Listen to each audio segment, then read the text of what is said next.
You're starving, like really starving. It's the year 1348. Crops are failing, people around you are dying, and food almost gone. Now imagine this. Someone hands you a bowl. Inside is something you never thought you'd eat. A rat, cooked, barely. And the worst part, you don't even hesitate, because if you don't eat it, you might not survive the week. Today, we're diving into the disturbing reality of what people actually ate during the Black Death. And trust me, some of it is far worse than you think. But before we start, I'm curious, where are you watching this from? And what time is it right now? Drop it in the comments. I read everything. And hey, if you enjoy these strange, slightly disturbing pieces of history, consider subscribing, because it only gets darker from here. You're starving, like really starving. It's the year 1348. Crops are failing, people around you are dying, and food almost gone. Now imagine this. Someone hands you a bowl. Inside is something you never thought you'd eat. A rat, cooked, barely. And the worst part, you don't even hesitate, because if you don't eat it, you might not survive the week. Today, we're diving into the disturbing reality of what people actually ate during the Black Death. And trust me, some of it is far worse than you think. But before we start, I'm curious, where are you watching this from? And what time is it right now? Drop it in the comments. I read everything. And hey, if you enjoy these strange, slightly disturbing pieces of history, consider subscribing, because it only gets darker from here. But it gets worse, because when environments break down like this, something else happens. Animals, especially pests, start to thrive. Rats, for example, became more visible, more common, and ironically, more accessible. And while most people today see rats as something dirty and untouchable, back then, in the middle of starvation, that perception could shift. Think about it. You're starving. You haven't had proper food in days. You see a rat. It's small, but it's meat. Suddenly, it's not just a pest anymore. It's an opportunity. And that's the moment history takes a darker turn, because what people were willing to eat started to cross lines they never thought they would. So, let's go back to that moment. You're starving, your village is falling apart, and food is no longer something you can rely on. At first, you try to hold on to normal habits. You eat whatever scraps are left, old bread, maybe some watery soup, whatever vegetables haven't completely spoiled. But as days turn into weeks, something begins to shift. Hunger doesn't just sit quietly in your stomach anymore, it starts creeping into your mind. You begin to notice things you used to ignore. The way animals move, the way scraps get left behind. Even the smallest source of food suddenly feels significant. And here's the uncomfortable truth. The line between food and not food starts to blur. Not all at once, but slowly, quietly, almost without you realizing it. And this is where people often underestimate how extreme things really got. Because it wasn't like everyone suddenly started doing shocking things overnight. No, it was gradual. First, people stretched what they had, then they substituted, then they experimented, and eventually they crossed lines. Imagine this. You find a dead animal. Normally, you wouldn't even consider it. But now, you hesitate. You look around. You think about how long it's been since your last real meal. And suddenly, that hesitation turns into justification. Maybe it's still okay. Maybe if I cook it. That's how it starts. Not out of cruelty or madness, but desperation. Pure human desperation. Here's a shocking fact that most people don't realize. In some areas during severe famine periods surrounding the Black Death, people didn't just eat whatever they could find, they started competing for it. Not just with other people, but with animals. There are accounts suggesting people would chase away dogs, fight over scraps, even guard small amounts of food like their lives depended on it, because they did. Food wasn't just nourishment anymore. It was power. It was survival. And when something becomes that important, people change. Fast. Now let's talk about rats again, because this is where it gets really uncomfortable. Rats weren't just everywhere, they were thriving. While humans were dying, rats were multiplying. They lived in the same spaces, fed off the same environment, and became one of the few consistent sources of meat available. And here's the thing, once that mental barrier breaks, it doesn't feel as shocking anymore. The first time, it's horrifying. The second time, it's easier. By the third time, it's just food. That's the part that really messes with your head, because it shows how quickly humans can adapt when survival is on the line. What once made you feel disgusted becomes routine. And just when you think it couldn't get darker, it does. Because hunger doesn't just affect what people eat, it affects how they see the world. Trust begins to break down. Communities weaken. People become more isolated, more desperate, more focused on themselves. And here's another shocking fact. There were moments in history where extreme hunger led to people hiding food from their own families, even their own children. Not because they didn't care, but because fear had taken over. Fear of starvation, fear of dying. When survival instincts kick in that hard, morality doesn't disappear, but it gets pushed aside. So when we talk about what people ate during the Black Death, it's not just about strange or disturbing foods. It's about something deeper. It's about what happens to humans when the systems around them collapse, when there's no safety net, no certainty, just hunger. And that's what makes this story so unsettling, because deep down, you start to wonder, if you were there, would you have done the same thing? Alright. Now we're stepping into a moment that feels almost unreal, but it happened more often than people think. Imagine it's another cold, quiet day in 1348. Your village doesn't sound like a village anymore. No laughter, no busy footsteps, no market noise, just silence, and the occasional distant cough. You haven't eaten properly in days, not a real meal, just scraps if you're lucky. Your body feels weak, your thoughts are slower, and even standing up takes effort. Then, out of the corner of your eye, you see movement. A rat. Small, quick, alive. And instead of reacting with disgust like you normally would, you freeze. Because this time, something feels different. This time, your mind doesn't say that's dirty. It says, that's food. Now here's what makes this shift so disturbing. It doesn't happen all at once. People didn't just wake up one day and decide to eat rats. It was gradual. First, they ran out of grain. Then livestock became scarce. Then they started eating whatever they could. Forage wild plants, roots, things they barely recognized. And eventually, when those ran out too, they turned to whatever moved. Birds, frogs, stray animals, and finally, rats. Not because they wanted to, but because rats were everywhere, easy to catch compared to anything else. And in a world where every calorie mattered, even something small like that became valuable. Here's a shocking fact that most people don't talk about. During extreme famine conditions surrounding the Black Death, the idea of inedible almost disappeared. People began to rethink what counted as food entirely.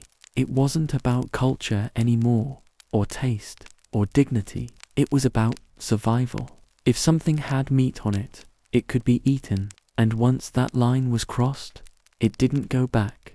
Because hunger rewires your priorities. It teaches you very quickly that survival is more important than comfort, or even identity. So let's slow this down for a second. Imagine you actually catch one. Your hands are shaking, not just from hunger, but from what you're about to do. Maybe a few weeks ago, you would have thrown it away instantly. But now, you hold on to it. You bring it somewhere safe. You prepare it the only way you can, no seasoning, no proper tools, just fire and desperation.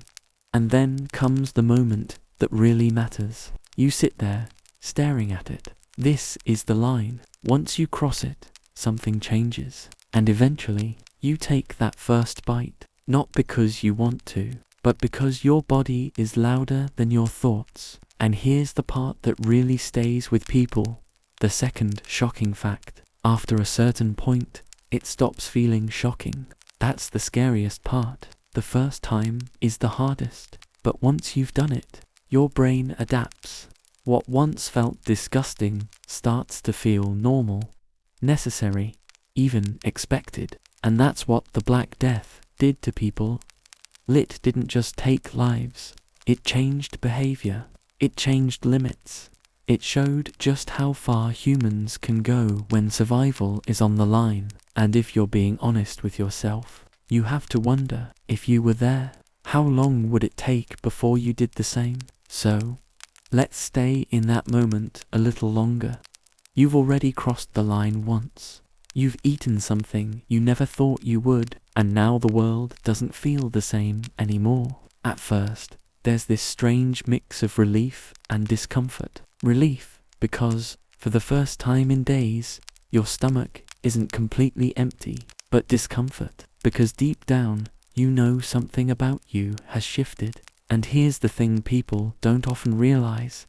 After that first time, survival gets a little easier, but also a little darker, because now you know you can do it again. The mental barrier is gone. What used to feel unthinkable now feels like an option. Not a good one, but an option. And in a world where options are disappearing fast, that matters more than anything. As days pass, this starts to turn into a pattern. You don't go out looking for meals anymore.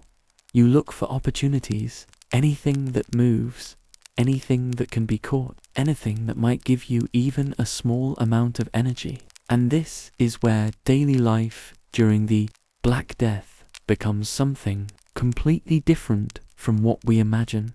It's not just about avoiding sickness. It's about waking up every single day and asking the same question. What can I eat today, if anything? And sometimes the answer leads you right back to the same place, the same corners, the same shadows, the same creatures you once avoided.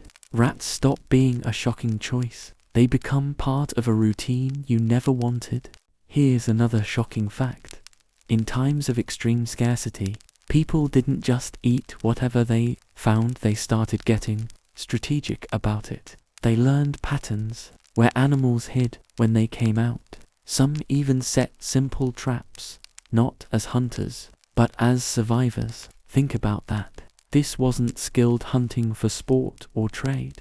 This was quiet, desperate problem solving, observing, waiting, conserving energy, and taking chances when they appeared. It's a completely different way of living, one where every small success means another day alive, and every failure means going to sleep hungry again, not knowing if your body can handle it.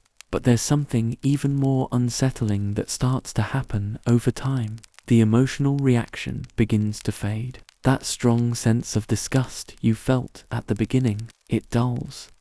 Not because you've become cold or heartless, but because your mind is trying to protect you. If you felt that same level of horror every single time, you wouldn't function. So your brain adapts. It simplifies things. Food becomes food. Survival becomes the only goal. And this leads to another shocking fact.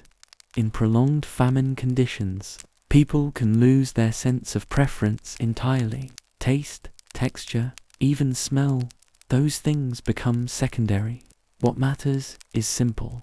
Does it keep you alive? If the answer is yes, then nothing else really matters. And this is where the story becomes less about rats and more about people. Because when survival turns into routine, something deeper changes. Life shrinks, not physically, but mentally.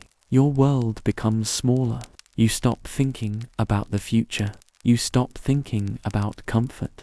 Everything focuses on the present moment right now. Today, this hour, finding food, avoiding danger, getting through one more night. And that's what makes this period so intense. It's not just a historical event, a glimpse into how fragile normal life really is. Because once the systems break, once food disappears, humans don't just struggle. They adapt, quickly, and sometimes in ways that are hard to even imagine until you're standing right there in it. Alright, now let's go a step further, because what we've talked about so far at small animals that's already uncomfortable, but it still fits into something your brain can accept as food, even if it's extreme. What we're about to get into now is different. This is where the idea of food itself starts to break apart, because during the worst periods surrounding the Black Death, especially when famine overlapped with the plague, people didn't just run out of good food, they ran out of any recognizable food at all. And when that happens, you don't just lower your standards, you start redefining reality. Things that were never meant to be eaten suddenly become possibilities. Imagine walking outside, weak and exhausted, scanning the ground not for crops or animals, but for anything remotely chewable. You notice things you've ignored your entire life. Grass, leaves, tree bark, things that normally exist in the background of your life now move to the center of your attention. And at first, you might laugh at the idea, that's not food. But hunger has a way of arguing back, quietly, persistently, until one day, you try it. Maybe you boil it, maybe you chew it raw, and even if it tastes terrible or barely tastes like anything at all, it fills your stomach just enough to keep you going. And suddenly, that's enough. Here's a shocking fact that sounds almost unbelievable. There are historical accounts from famine periods in medieval Europe where people resorted to eating tree bark and even processed leather. Yes, leather. Items like old belts, shoes, or scraps of animal hide would be softened in water, boiled for hours, and then eaten. Not because they had nutritional value, but because they created the illusion of fullness. Think about that for a second. Eating something that was never meant to nourish you, just to trick your body into feeling less empty. That's not survival in a normal sense, that's survival at the very edge of what the human body and mind can endure. And it doesn't stop there, because when people start experimenting like this, they don't always know what's safe and what isn't. Wild plants that look edible might be toxic. Roots might make you sick. Leaves might cause reactions your body can't handle, especially when you're already weak. And this leads to another shocking fact. In some cases, people didn't just suffer from hunger, they suffered from what they ate. Trying to escape hunger, illness from unsafe food, poisoning, severe stomach pain, all of it layered on top of an already fragile condition. So even when someone found something to eat, it didn't always mean safety. Sometimes it made things worse. Now pause for a second and really think about what this means. This isn't just about desperation, it's about how quickly the definition of normal can collapse. A few months earlier, these same people had routines, meals, expectations, bread, porridge, vegetables, simple but stable. And now, they're boiling bark, chewing leather, risking sickness, just to feel full for a few hours. And that's what makes this chapter of history so unsettling, because it forces you to confront a question that's hard to ignore. If everything familiar was taken away from you, food, safety, structure, how long would it take before you started doing the same? So, let's stay with that uncomfortable idea for a moment. The idea that food no longer means what it used to. Because once people start eating things like bark, weeds, or softened leather, you might think, okay, at least they found something. But here's the reality most people don't consider. Even those desperate substitutes don't last forever. Trees can be stripped, wild plants can be overpicked, scraps can disappear, and when that happens, you don't just go back to being hungry. You fall into something deeper, a kind of exhaustion where your body is running on almost nothing, and your mind starts to slow down in ways that are hard to describe. Imagine waking up after a night where you barely slept because of hunger. Your body feels heavy, but not in a normal, tired way, more like it's shutting down piece by piece. You go outside again, searching like you always do, but everything looks the same.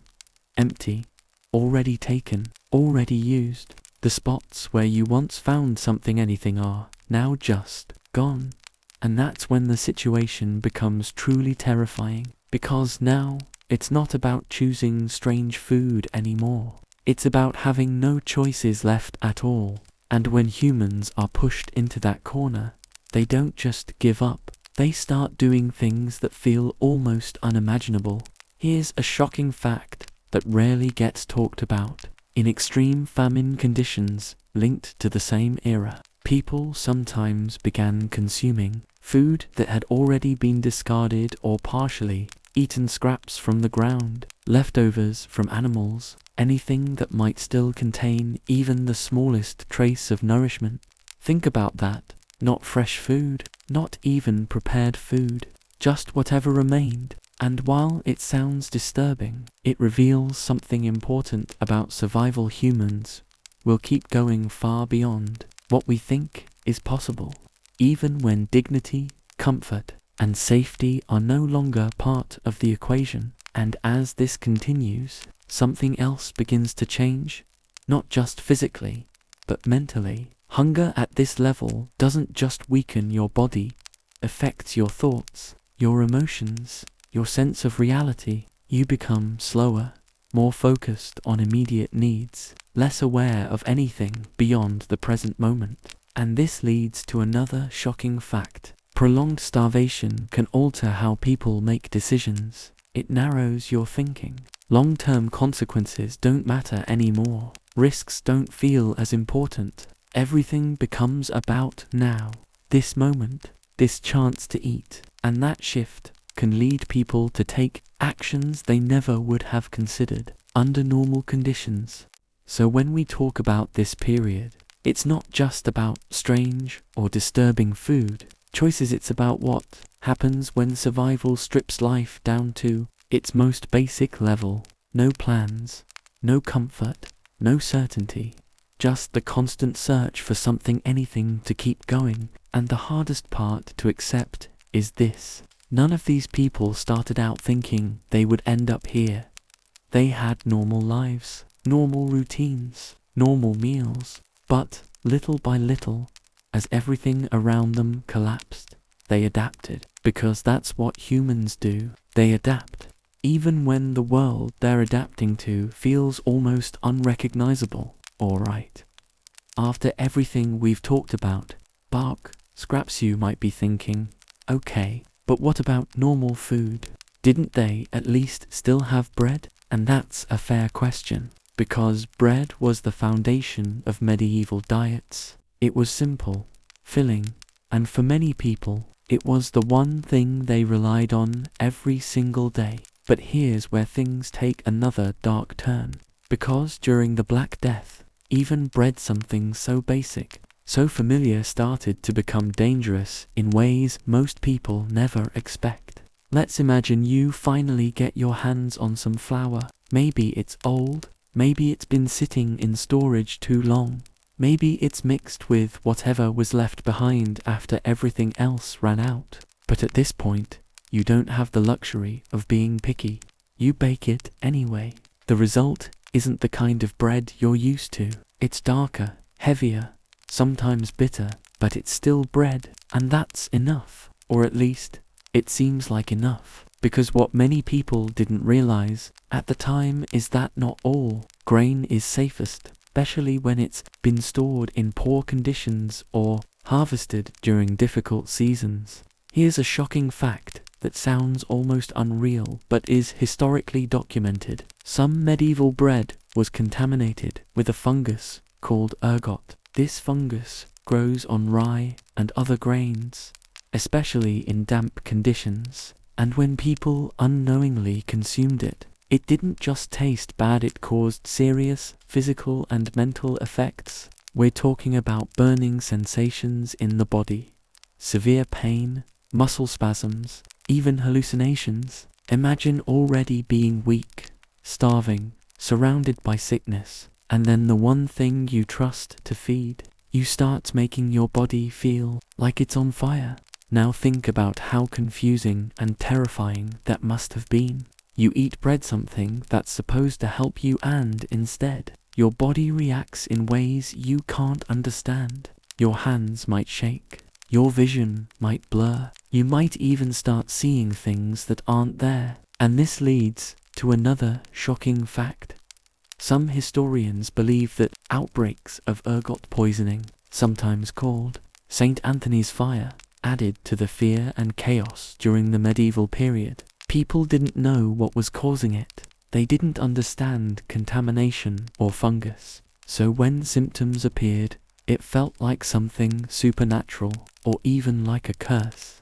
And here's what makes this even more unsettling. Even when people suspected something was wrong with the bread, they often kept eating it anyway, not because they didn't care, but because they didn't have another option. Hunger doesn't give you alternatives. It forces you into decisions where every choice has a risk. Eat something that might harm you, or eat nothing at all. And when those are your only options, most people will choose to eat, because the danger you know hunger for more immediate than the danger you don't fully understand.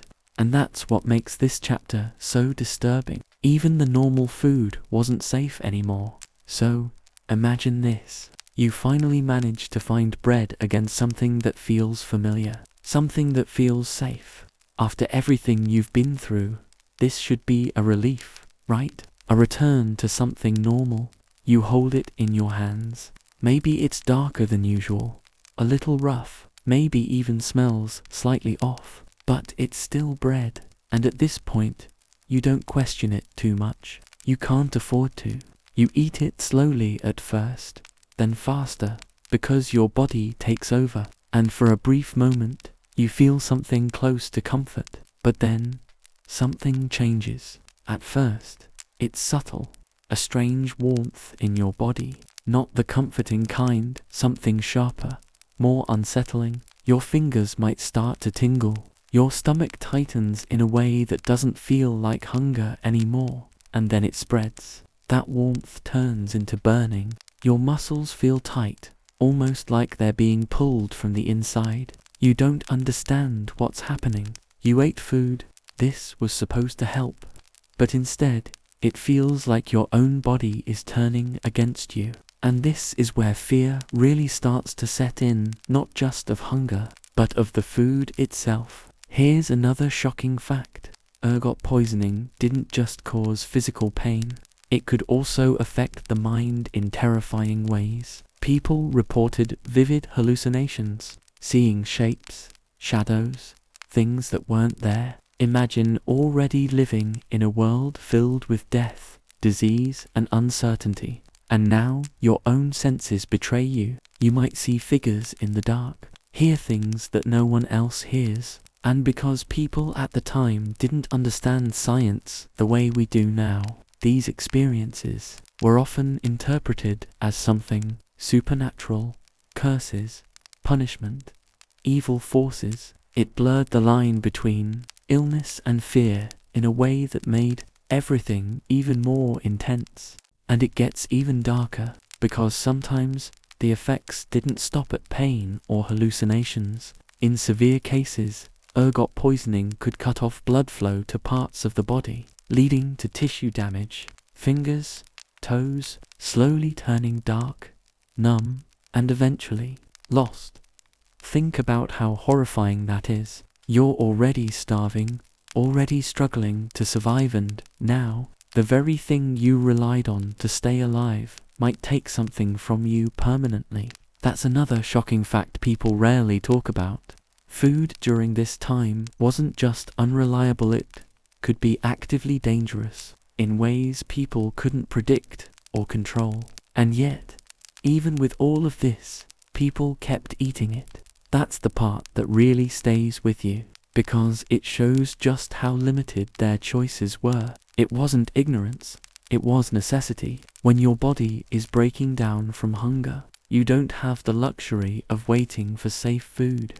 You take what you can get, and you hope it doesn't make things worse. And this is where the story becomes less about what people ate and more about what they were willing to risk just to stay alive one more day. Because in a world like that, survival wasn't about making good choices. It was about making any choice at all. All right, up to this point, we've mostly been talking about survival at the lowest level: peasants, empty villages, people forced into eating things they never imagined. But now, let's shift perspective a little, because you might be wondering, what about the rich? Surely, if anyone could avoid all of this spoiled food, dangerous bread, it would be them, right? Nobles, merchants, people with land, money, stored supplies.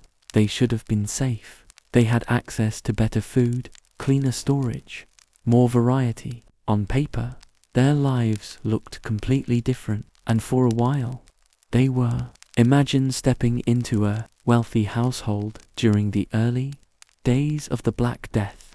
The contrast would feel almost unreal.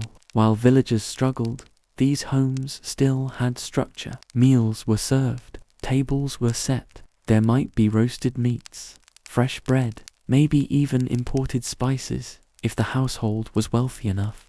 It looked like stability, like control, like the crisis hadn't fully reached them yet. And that illusion was powerful because it made it seem like wealth could protect you, not just from hunger, but from everything else happening outside those walls. But here's where things start to crack, because even for the rich, food didn't exist in isolation. It depended on the same broken systems. Farmers were still dying, supply chains were still collapsing, workers who harvested, transported, and prepared food were disappearing. So while the rich might have had more stored food at first, it wasn't unlimited, and over time, even their access started to shrink. Fresh ingredients became harder to find, meals became simpler, and slowly, the gap between rich and poor, at least when it came to food, started to close in ways no one expected. Here's a shocking fact that often gets overlooked. Wealth didn't guarantee safe or uncontaminated food. Even high-status households could end up eating the same questionable grain, the same spoiled meat, the same risky supplies as everyone else, just at a slightly later stage. Storage issues didn't disappear just because you were rich. Contamination didn't care about status, and in some cases, attempts to preserve food longer, salting, drying, storing for extended periods, could actually increase the risk of it going bad or becoming unsafe if not done properly. So even at the top of society, there was no absolute protection.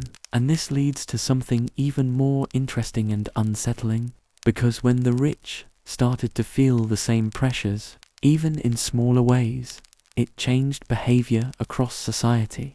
The idea that wealth could shield you completely began to fade. And here's another shocking fact. Some wealthy individuals chose to isolate themselves, retreating to estates or countryside homes, bringing whatever food they could with them, hoping to escape both the plague and the shortages. But isolation didn't solve everything. Supplies ran out, conditions changed, and in some cases, those attempts at control only delayed the inevitable.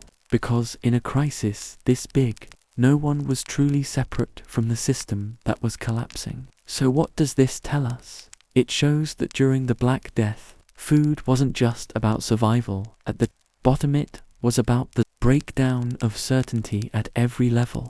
The poor felt it first and hardest, but eventually, Even the privileged had to face a reality they couldn't fully control. And that's what makes this part of the story so powerful, because it reminds you that when something this massive happens, the lines between safe and unsafe, secure and vulnerable, start to disappear. And once that happens, everyone, no matter who they are, is forced to adapt. So, let's stay inside that wealthy household a little longer, because this is where things get really interesting. At first, everything still looks normal. The table is set, meals are served, routines are followed. Maybe the portions are a bit smaller, maybe certain ingredients are missing, but overall, life still feels controlled. And that illusion of control is powerful. It makes people believe they're still safe, still separate from everything happening outside. But here's the problem. Reality doesn't care about appearances, and slowly, quietly, things begin to change in ways that are harder to ignore. It starts with small absences. A certain type of meat doesn't arrive. A shipment of grain is delayed. Fresh vegetables become rare. At first, it's explained away, just a temporary issue, just a delay. But then delays turn into patterns. Patterns turn into shortages. And suddenly, even the kitchens of the wealthy start adapting. Meals become simpler. Ingredients are stretched. Recipes are adjusted. And what used to be a sign of luxury, of abundance, choice starts to disappear. Not all at once, but enough that people begin to notice. Enough that the illusion begins to crack. Here's a shocking fact that really puts things into perspective. During widespread crises like the Black Death, food preservation became both a solution and a risk, even for the rich. Salting meat, drying food, storing grain for long periods. These were necessary techniques, but if done improperly or if supplies were already compromised, they could lead to spoiled or unsafe food. And in a time without modern understanding of bacteria or contamination, people often didn't realize something was wrong until it was too late. So even in well-stocked homes, there was always an element of uncertainty. You might have food, but you couldn't always trust it. And then something else happens, something psychological. The people who once felt secure begin to feel uneasy, because when you're used to stability, even small disruptions feel significant. A missing ingredient isn't just an inconvenience anymore, it's a sign that something deeper is wrong. And this leads to another shocking fact. Some wealthy households began rationing food, not because they were starving, but because they feared they might be. Think about that. People who once had abundance, now thinking in terms of limitation, planning, reducing, conserving.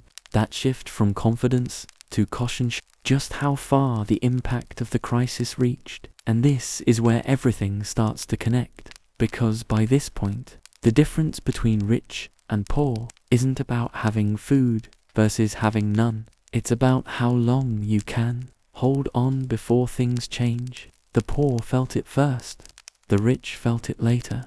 But eventually, both faced the same underlying truth.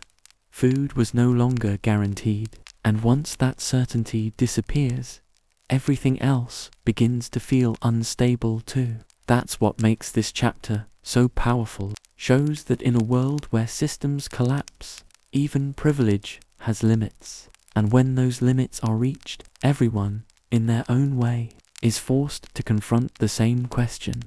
How far would you go to keep yourself alive? All right. Now we're stepping into something even stranger, because at this point, it's not just about hunger anymore. It's not just about what people could find to eat, but what they believed food could do. Remember, during the Black Death, people didn't understand bacteria, infecting, or how diseases actually spread. There was no clear explanation, no science to guide them.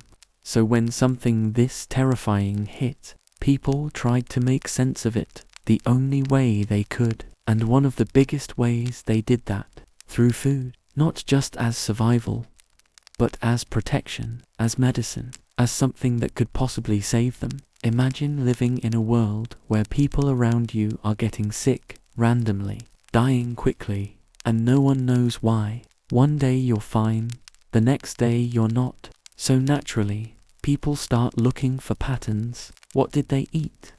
What didn't they eat? What can I eat to avoid this? And suddenly, food becomes more than just nutrition. It becomes a kind of shield. People started believing that certain foods could clean the body, balance it, or even push the disease away. And once that belief takes hold, it spreads fast. Because fear spreads faster than facts, especially when there are no facts to rely on. Here's a shocking fact that sounds almost unbelievable today. During the medieval period, some people believed that strong smells could protect them from the plague. So they turned to foods and ingredients with intense odors, onions, vinegar, and certain herbs, not just to eat, but to carry, smell, even rub on their bodies. The idea was that the bad air causing the disease could be blocked or pushed away by stronger scents. And while it might sound strange now, at the time, it made sense. If something invisible is harming you, then something equally powerful but noticeable might protect you. And it gets even more interesting, because people didn't just stop at common foods. They started creating mixed forms of remedies made from whatever they believed had healing properties. Herbs, spices, roots, sometimes even unusual ingredients mixed together into drinks or pastes. Some of these were harmless. Some might have had slight benefits, but many completely ineffective. And here's another shocking fact. In some cases, these remedies gave people a false sense of security. They believed they were protected, which sometimes led them to take risks they otherwise wouldn't have, and in a situation like the Black Death that could be deadly. So now, food isn't just about filling your stomach, it's tied to fear, belief, and hope. People weren't just asking, what can I eat today? They were asking, what can keep me alive? And without real answers, they created their own. Some of those ideas were harmless, some were dangerous, but all of them show the same thing. When humans face something they don't understand, they try to control it in any way they can, even through something as simple and as essential as food. So, let's sit with that idea for a second. You're not just eating to survive anymore, you're eating to feel safe. And those are two very different things, because when fear takes over, logic doesn't always lead the way. You start building small rituals around food. Maybe you only eat certain things because someone told you they're clean. Maybe you avoid others because you heard a rumor they're dangerous. And in a world where information spreads by word of mouth, distorted, incomplete, sometimes completely wrong, those beliefs can shape entire communities, not because they're proven, but because they're repeated enough to feel true. Imagine walking through a town where people carry bundles of herbs, cloves of garlic hanging from their belts, small pouches filled with strong-smelling mixtures. You might even see people dipping cloth in vinegar. And it's not random, it's intentional. It's a form of protection, at least in their minds. Food and ingredients have now crossed into something symbolic. They represent control in a situation where control doesn't really exist. And when everything around you feels unpredictable, even a small sense of control can feel incredibly powerful. Here's a shocking fact that really shows how far this went. Some people believed that eating specific combinations of foods at certain times of the day could balance their body and make them resistant to disease. This idea came from the medieval theory of bodily humors, the belief that health depended on balancing internal elements like heat, cold, moisture, and dryness. So food wasn't just chosen randomly, was categorized. Warm foods, cold foods, dry foods, and people tried to correct their bodies through diet, hoping it would protect them from the plague. It sounds complex, but without real medical knowledge, it was one of the only frameworks they had. But here's where things get a little unsettling, because when people rely too heavily on belief instead of reality, it can create a dangerous gap.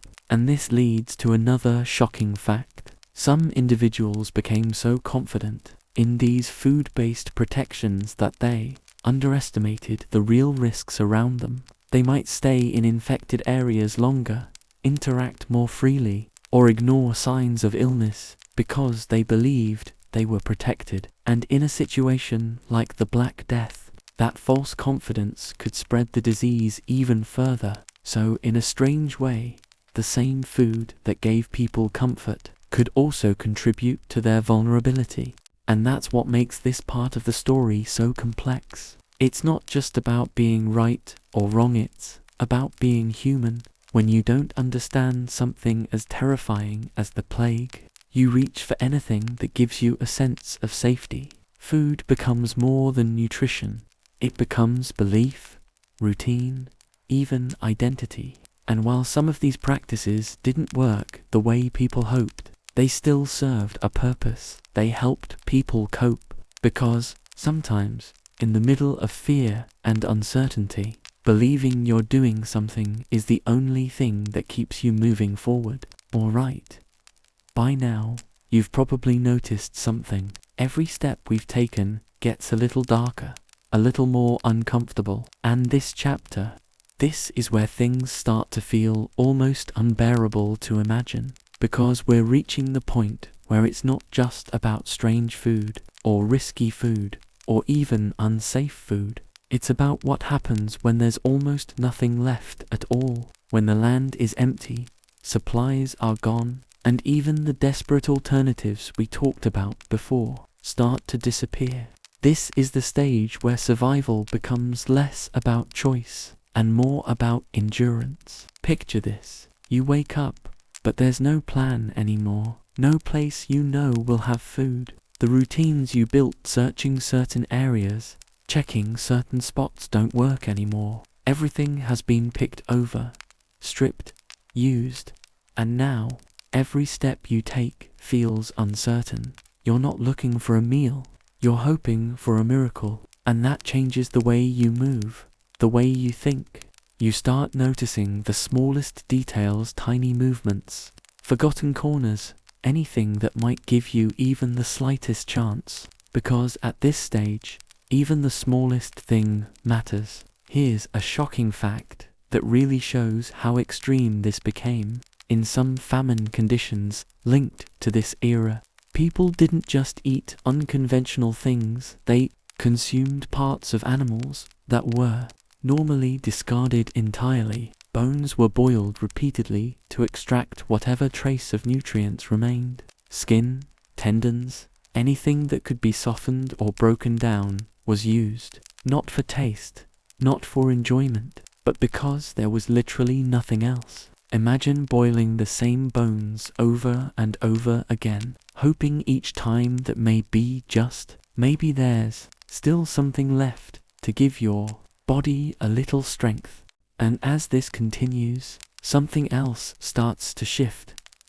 Not just physically, but emotionally. You don't react the same way anymore. The shock, the hesitation, the internal resistance, it fades, not completely, but enough that survival becomes automatic. And this leads to another shocking fact. In prolonged starvation, the human body begins conserving energy so aggressively that even basic actions, walking, searching, thinking, becomes slower and more limited. So the search for food itself becomes harder over time. It's not just that food is gone, it's that your ability to find it is disappearing too. It's like being trapped in a loop that gets tighter every day. And this is where the story becomes almost quiet in a strange way. Not loud, not chaotic, but heavy. Because at this point, it's not about dramatic moments anymore. It's about endurance, about getting through one more hour, one more day. And when you look at it like that, it becomes less about what people ate and more about how far they were pushed, how much they were willing to endure. And it leaves you with a question that's hard to ignore. If everything around you slowly disappeared, food, strength, certainty, how long could you keep going before you reached your limit? So, let's stay in that silence for a moment. Not the peaceful kind, the heavy kind, the kind where your body feels lighter, but not in a good way. Lighter because there's less strength left, less energy to hold you up. By now, food isn't something you expect anymore. It's something you remember. And that's a strange shift, isn't it? When meals stop being part of your present and start becoming memories. You think about what bread used to taste like, what a warm meal felt like. But those thoughts don't help you, they just remind you of what's missing. And that's where hunger becomes something deeper than physical. It becomes emotional, mental, almost quiet. At this stage, survival isn't about searching constantly anymore, because searching itself costs energy you might not have. So people begin to change their behavior again. Movements become slower, more deliberate. You don't wander as much. You conserve, you wait, and when an opportunity appears, anything at all, you act. And here's a shocking fact that many people don't realize. In extreme starvation, the body begins breaking down its own reserves so aggressively that even thinking clearly becomes difficult. Decision-making slows, reactions dull. So survival turns into this strange balance between acting fast when needed and conserving everything else just to stay alive a little longer. Now imagine what that does to a community. People aren't interacting the same way anymore. Conversations are shorter. Movements are quieter. Everyone is dealing with the same invisible weight, but there's less energy to express it. And this leads to another shocking fact. In prolonged crisis situations, social structures can weaken not because people stop caring, but because they physically and mentally can't maintain the same level of connection. Helping others becomes harder when you're barely able to help yourself. So even though people are surrounded by others going through the same thing, it can start to feel isolating. And here's where it gets even more unsettling. Because when hope gets thin, people don't always react the way we expect. Some become more passive, others become more focused, almost intensely on any small chance of survival. And that contrast can feel unpredictable. One moment, everything is still. The next, someone reacts quickly to a rare opportunity for food. And this is another shocking fact. The human survival instinct doesn't disappear under extreme stress, it becomes more selective. It activates in bursts, focusing whatever energy is left into moments that matter most. That's why even in the weakest conditions, people could still act when it counted. And when you step back and look at all of this, it becomes clear that this isn't just a story about what people ate. It's a story about what people became when pushed to their limits, not in a negative sense, but in a raw, honest way, stripped down to instinct, to endurance, to the simplest goal of all, staying alive. And that's what makes this part of history so difficult to sit with, because it shows you a version of humanity without comfort, without certainty, without safety, just survival. And it leaves you with one final thought in this chapter. When everything is taken away, what part of you is left behind? And what part of you adapts just to keep going? All right, after everything we've been through together in this story, the hunger, the desperation, the choices people were forced to make, you might be wondering, did it ever get better? And the answer is yes, but not in the way you'd expect. Because when something like the Black Death tears through entire regions, it doesn't just leave empty spaces, it leaves a world that feels unfamiliar, almost like it has to rebuild itself from the ground up. And that includes something as simple and as essential as food. Imagine surviving all of that. Somehow, you made it through the worst days, the constant hunger, the fear, the uncertainty. And now, slowly, things begin to change. Not suddenly, not dramatically, but quietly. Fields that were abandoned are still there. Crops can grow again. Fewer people means less competition for resources. And this leads to a strange, almost unexpected shift. Food starts to become more available again. But here's the thing, just because food returns doesn't mean everything goes back to normal. Here's a shocking fact that surprises a lot of people. After the Black Death, in some regions, survivors actually had access to better diets than before the plague. With fewer people and more available land, those who lived could afford to eat more meat, more variety, and more nutritious food overall. Think about that for a second. After one of the deadliest events in human history, the survivors, in some cases, ended up eating better than the generations before them. It's a strange and uncomfortable truth, but it shows how deeply population and resources are connected. But even with that improvement, something had changed permanently. People didn't forget what they went through. You don't just experience that level of hunger and go back to thinking about food the same way. Meals weren't just meals anymore. They carried memory. Every piece of bread, every bowl of soup, every bit of meat reminded people, even if only subconsciously, of what it felt like to have nothing. And this leads to another shocking fact. Historical evidence suggests that post-plague societies often placed a stronger value on food security, storage, and access, because they had learned the hard way how fragile it all really was. And this is where the story comes full circle. Because in the beginning, food was simple, routine, something people expected to have. Then it became uncertain, then desperate, then dangerous, and now it's something different, something appreciated, something respected, not just because it sustains life, but because people now understand what life feels like without it. And that changes behavior in subtle but powerful ways. How people farm, how they store, how they eat it, all carries a trace of what happened before. So when you look back at everything we've talked about, from rats to bark to dangerous breadits, not just a list of strange or disturbing foods, it's a timeline of human adaptation, of how people respond when the most basic part of life is taken away, and what happens when it slowly comes back. And maybe that's the most important part of this whole story. Not just how people survived, but how they changed, and how those changes stayed with them long after the worst was over. So now we're here, after everything, the fear, the hunger, the choices people never thought they'd make. The world is still standing, not the same world, but a version of it. And if you really think about it, that might be the most unsettling part of all. Life doesn't just stop after something this massive, it continues. People wake up, rebuild, plant crops again, cook meals again, but underneath all of that, something lingers.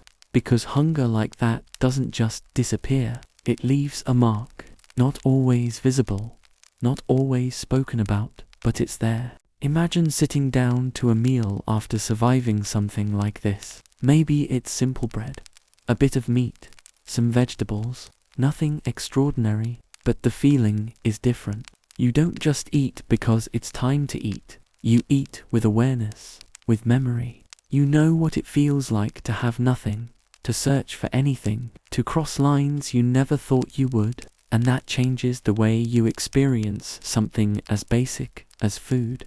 It's no longer just routine, it's something closer to relief, maybe even gratitude, even if you don't say it out loud.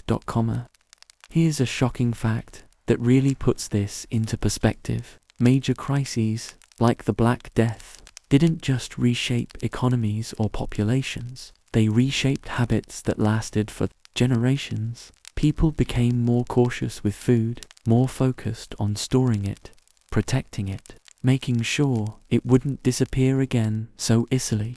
In some places, This led to stronger agricultural practices, better land use, and even shifts in labor systems. But all of that started from a very human place: the memory of hunger, the desire to never go back to that state again. And there's something else that often gets overlooked, because while food availability improved over time, the psychological impact didn't just fade away.